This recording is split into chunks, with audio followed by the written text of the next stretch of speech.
I'm going to go ahead and get started. If anyone joins me live, if anyone can hear me, I'd greatly appreciate a thumbs up or a 1, excuse me, in the comments to let me know that the sound is good. Just need to get the frogs out of my throat.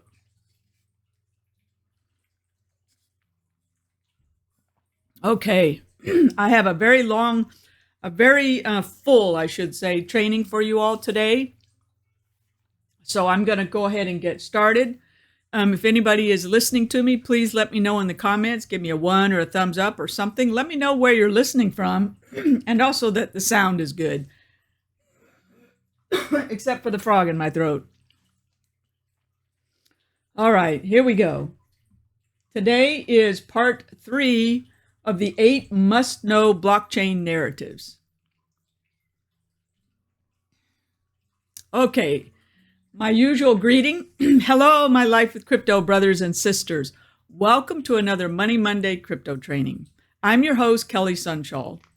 Today, we continue our 8-week journey on our must-know blockchain narratives to watch.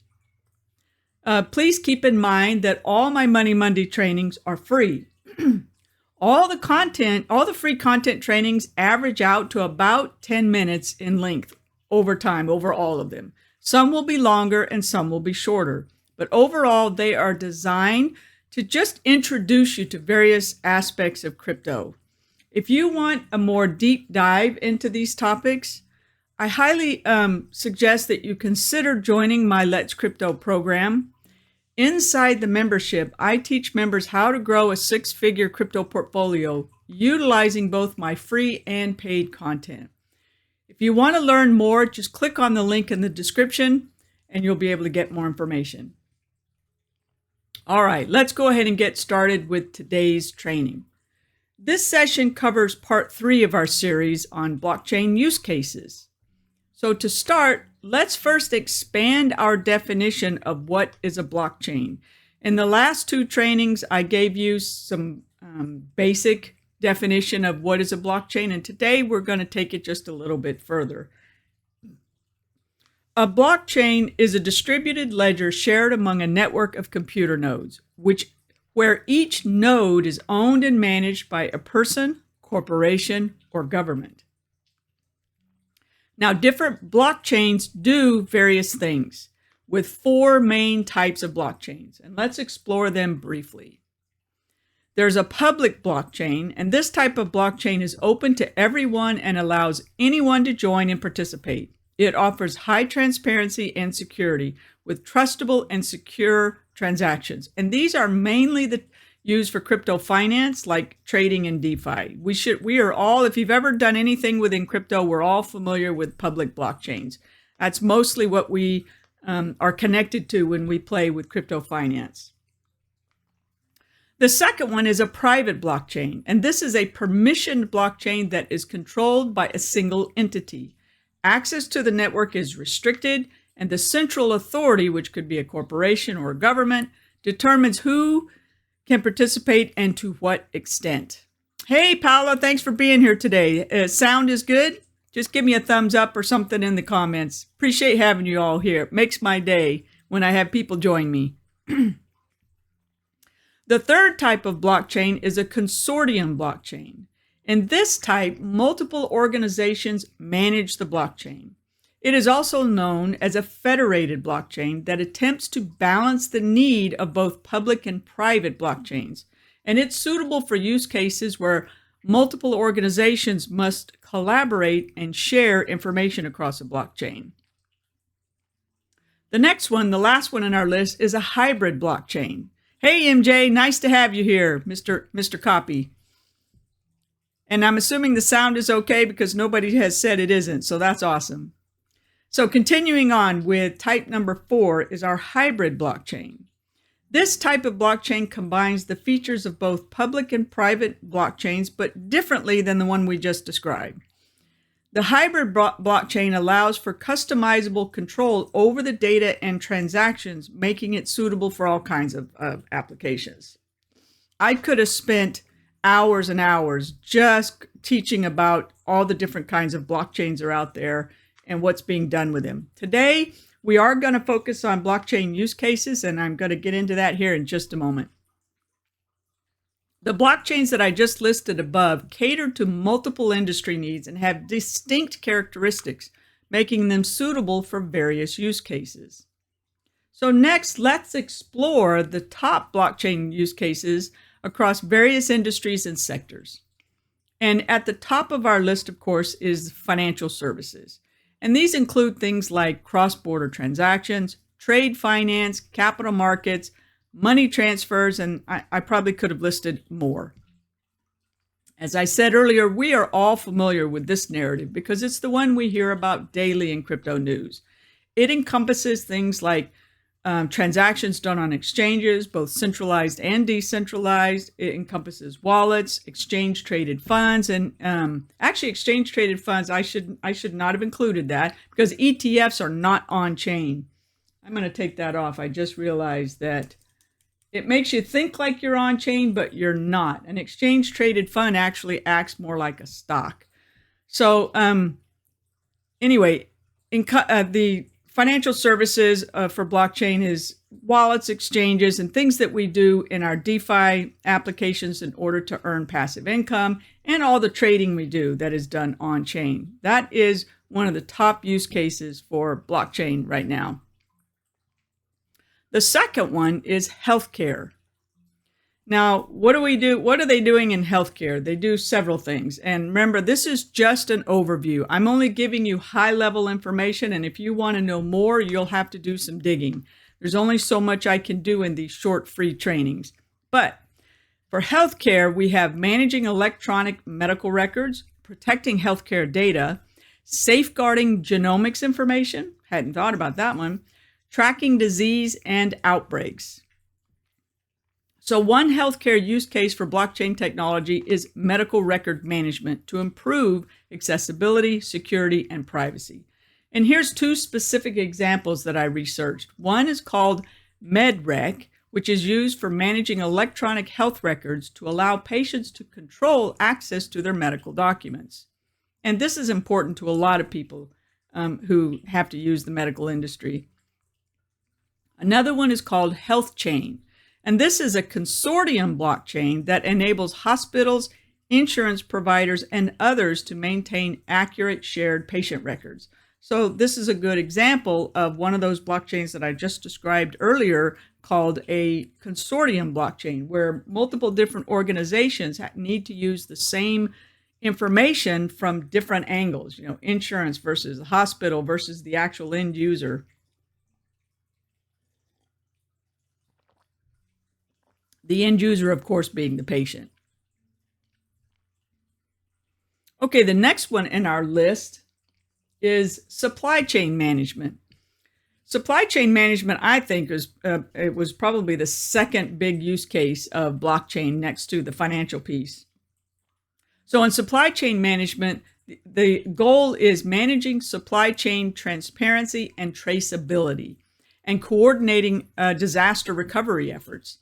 Now, I'm focusing more on the supply chain transparency and traceability because that's something that's near and dear to my heart. I would love to be able to know where my food comes from and to be able to follow it along its path of going from the farm to my, my refrigerator. So, I could have delved a lot deeper and found a specific project that was probably doing just that, but I have to keep this at a high level, otherwise we'd be here for many hours. So I will share that Maersk was the first company to use blockchain for supply chain management, and they started in 2017. They were actually working with IBM early on to develop their supply chain blockchain management system. Now, other companies utilizing blockchain technology to improve transparency and traceability of products include companies like IBM, Microsoft, and Oracle, and that is just to name a few. And of course, these are just the behemoths. I will like to share with you, though, that there are several startups that are starting to follow in the footsteps of these big giants. And the couple of them that I found that are using blockchain for supply chain management is Yogi and a company called Origin Trail. And I think I've actually used some products of Origin Trail, so I found that interesting. The fourth one in our list of blockchain use cases is government. How is a government using blockchain? Well, they're using it sort of for electoral voting, for proxy voting, and for public sector operations. And this is another topic I would love to have dove into a lot deeper. But keeping with just the high level theme here, some specific ways in which blockchain is being used in government right now include e-voting. So blockchain tech is being employed to enable electronic voting, allowing voters to cast their ballots remotely from any location with an internet connection. Well, why aren't we doing this all over the world? Why aren't we doing this in every state in the United States right now? The technology is there. It's not widespread yet, but it does exist. For example, the country Estonia has been a pioneer in e-voting since 2005. So if you live in Estonia, you'd definitely be voting by blockchain. And other countries seem to be moving very, very slowly, including the US. But hold that thought, because there's also pilot testing within this use case of voting. Well, what was the name of this use case? Oh, the government. Yeah. They're pilot testing. In some states, at least I was able to find some specific information on West Virginia in the US. They've been conducting pilot tests for blockchain-based mobile voting, particularly for military service members who cannot vote in person. And other countries that I've been able to find that are also testing e-voting is Russia, Japan, and Switzerland. And I believe the Netherlands or Norway, I think it was Norway, they actually developed a system and then they decided not to use it, they said, because of security, which I don't understand. I would have had to have dove into that a lot deeper to try to understand how they could have more security issues with a blockchain voting system than with a paper system, for example. But that's what I read briefly. Moving on, let's go on to number 5 for blockchain use cases. This is media and entertainment. And this is another one that many of us might have direct connection to. And the things that are going on in media and entertainment include non-fungible tokens, which many of us have heard of, and digital rights management. So this industry is utilizing blockchain tech in several ways, and it includes things like rights and royalties management, ensuring transparent and fair compensation for content creators. Since I'm not that level of content creator, I never would have realized how much of a problem it is for people to get paid for what they create, especially for artists. Another one within this same theme is monetization models. And this is one I've been waiting for. I'd like to see more micropayments and NFT art tokenization, which provide alternative revenue streams for artists and creators. Well, of course, the NFT art tokenization has really taken off in the last couple of years, but the micropayments theme is the one I would like to see come further along. And I thought that Twitter, now called X, was actually developing micropayments within their platform, but I haven't seen it yet. This has been a promise. Micropayments has been a promise for almost as long as I've been in crypto. I've been hearing that micropayments are coming, micropayments are coming. The technology apparently exists for it. It is possible, but it's not widespread yet, and I'm not sure why. So another one within this same theme is content security and integrity. So digital assets can be vetted to eliminate things like fake videos and ensure the security and integrity of digital content. These are all things that blockchain technology can be doing in the media and entertainment industry, and it is happening to a certain degree right now. So another one that's near and dear to my heart is identity and security. Identity security, we'll just say. And this includes things like personal identity security, digital wallets, digital wills, and signatures. I'm not going to get into digital wills, but I am going to talk about the following.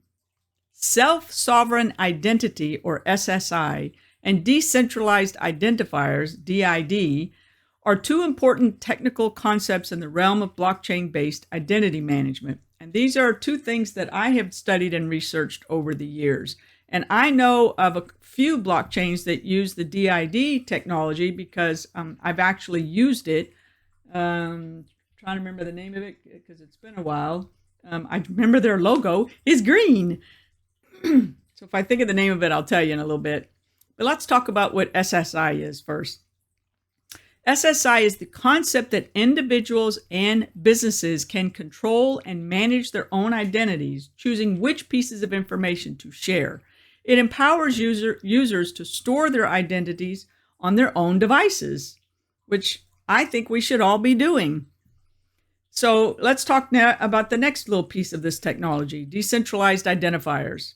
Now, these are specific identifiers used for exchanging or proving control over digital identity.